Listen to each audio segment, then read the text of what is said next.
मी ज्योत्स्ना उद्योग राष्ट्र चॅनलमध्ये स्वागत करीत आहे.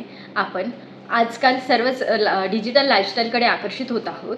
Internet, mobile, SMS, WhatsApp, Facebook, Insta, Twitter आणि AIच्या जाळ्यात गुरफटत चाललेलो आहोत. AIच्या जगात वाचन कुठेतरी हरवलं आहे का? हो, आजचा आपला विषय आहे वाचन नसल्याने होणारे दुष्परिणाम. हल्ली सर्व काही मोबाईलवर सहज शक्य होते. न्यूज, माहिती, ज्ञान अगदी मिनिटात आपल्याला मिळते. यामुळे पुस्तके आणि लांब लेख वाचायचे टाळतो. मोबाईल, इंटरनेटमुळे शॉर्ट्स व्हिडिओज आणि पोस्ट पाहण्याची सवय वाढते. त्यामुळे एकाग्रता कमी होते आणि वाचन नसल्याने आपल्याला ज्ञान मर्यादित राहते. नवीन कल्पना, माहिती आपल्यापर्यंत पोहोचत नाही. त्याने वैचारिक क्षमताही कमी होते. सर्वात मोठा तोटा म्हणजे भाषेची पकड कमी होत चाललेली आहे. शब्दसंपत्तीही कमी होत चाललेली आहे.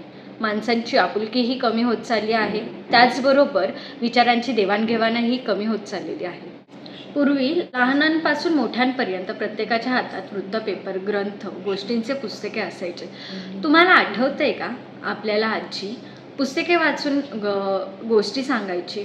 श्यामची आई, चंपक, चांदोबा, अकबर बिकबरची गोष्ट.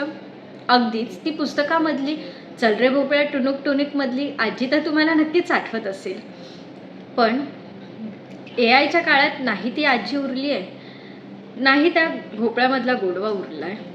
आपल्याला यशस्वी व्हायचं असेल, ज्ञान वाढून माणसांची आपुलकी वाढवायची असेल तर दिवसभरातला थोडा का होईना वेळ पुस्तके वाचायला नक्कीच द्या. वाचन हीच ज्ञानाची खरी गुरुकिल्ली आहे. शेवटी काय, वाचाल तर वाचाल.